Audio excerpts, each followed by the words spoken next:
But I'm giving you the real thing, which is the tree. Yeah. So when you look at it, do you see any design feature? I want you to be consistent. Yeah. You do. So when you see the design feature, then you are extrapolating that this design thing that is designed has been designed by no intelligence.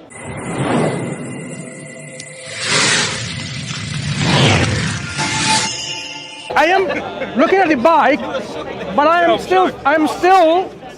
I'm really going to argue my case. This bike, you have what I see is an illusion of design. That's what you're telling me. Oh, the thinness is to do with the aerodynamic feature to make it go faster. There's an illusion of design. This came into existence, I would argue, from nothing, just like that. Why do you have to believe it came from a maker? Why are you even paying for this? Did you have to pay for this bike? Yeah, I did. When this came into, just like that, it popped into existence, who did you pay to? No one made it. Someone made it. Why do you think this bike needs to be made by someone?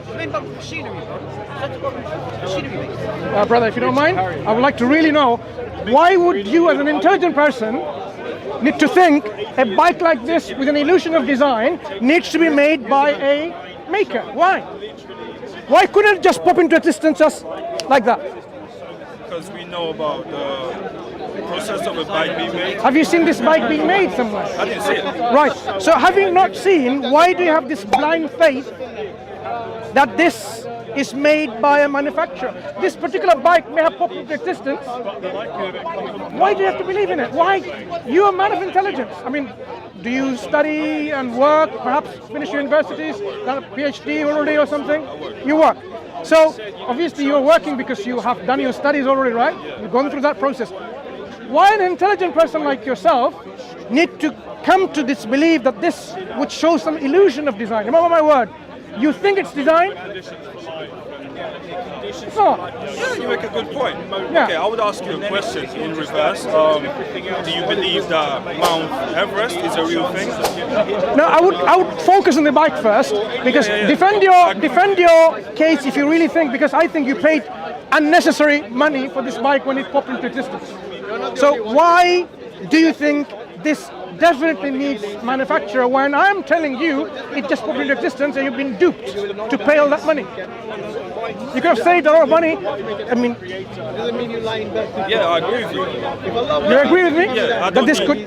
Yeah, that it could have popped into existence. Yeah, and in fact, not only this bike, it could be anything. You know, do you have a phone? Yeah. Even this phone could have popped into existence, right? Yeah. Just like that. Yeah. Yeah. But you paid money for it. Yeah, I paid money for it because I find it, some people argue that it couldn't have, because there's some kind of so complex of a design that it's difficult to, square up in saying that design demonstrates there's a designer. I mean, this is just a phone. I mean, when we look at the universe, the complexity of our universe, or this intricacy of the laws that are operating in the universe, do you think the universe is less complex than the bike or more complex? More complex. So something less complex, like a bike, you are arguing with me requires a designer. Are you saying the more complex requires no designer, or it does require a designer? The more complex. I would say we don't know. About the bike, why don't you say we don't know? Why are you inconsistent? Because no, I'm not inconsistent. I already told you earlier. Have you seen that bike being made in the manufacturer? Not this bike. So you haven't known this bike? Not this bike. So this universe and this bike. Have you seen this universe come into existence from nothing? I haven't. Have you? Right. Have I seen this bike coming into existence from nothing? I haven't. I haven't seen whether there's a manufacturer or a company that made it. Yeah, so bike and the universe, I think there's an equal footing in terms of comparison. None of it we have seen. No, it's not. We haven't seen both. Have you seen the universe come into I've seen existence? a bike being made. I've seen a bike being made. But not this one. Wait. Yeah, not this one. Right. I've seen other bikes being made. I know how a bicycle comes into place, the components for a bicycle, how the components are sourced, the tires, what company makes them, the manufacturing of each of those components, and how they come together. So I have something to work on, because I've seen something already. So you're making this inference because you've seen the design features elsewhere, even though you haven't seen the maker, and as this bike shows the similar kind of design features, you're extrapolating your thinking and saying, this I also now It's more likely to be designed, to be made.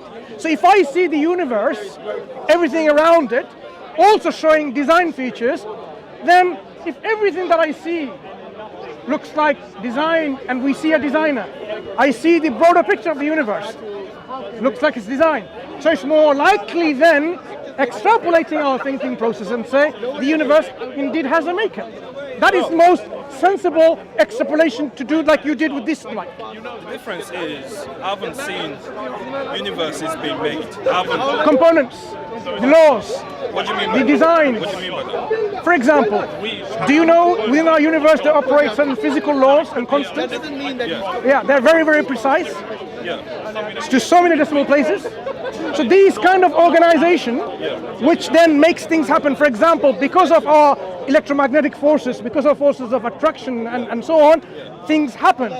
So that is a design feature in which this makes things operate. If there were not these chemical properties within these chemicals, then things would not behave that way. The reason they behave that way because of all those already inbuilt principles or governing laws that are there. That should demonstrate to us there is a designer or a governor or something that brought with intelligence this intelligent affair of things. Not necessarily. I mean, Why not? If I ask you about a tree right there, and I tell you or ask you, was that tree planted or did it grow by itself? What would you say? This tree, I would argue differently. Does this tree show any evidence of design feature? Now, suppose now I start making a tree from plastic, start building up and giving it leaves and barks, roots, and I'm trying to imitate that tree supposed design feature and see whether this tree can somehow then grow, right? Whether the water from the ground can go up the roots, defying gravity to the top of that tree that I'm making, and somehow it will then distribute the energy through the branches, through the roots. So if I gave you something similar to it, you would say, wow, that works. But if I give you the real thing, you would say it is not exhibiting design, or would you say it does exhibit design? I mean, you can. If I give you a comparison, if I give you a comparator, I made a plastic tree, and trying to imitate the design features within it, and somehow I can see through capillary suction, of course, the water has to go defying uproot, and some kind of, I'm giving all these chlorophylls within it to make photosynthesis with sunlight and so on, and it's working. You'd say, whatever I put in within this model tree, there's a design feature in there. That's why it's working like that, because it has been organized and assembled with an intent of doing all of these things. But I'm giving you the real thing, which is the tree. So when you look at it, do you see any design feature? I want you to be consistent. You do. So when you see the design feature, then you are extrapolating that this design thing that is designed has been designed by no intelligence.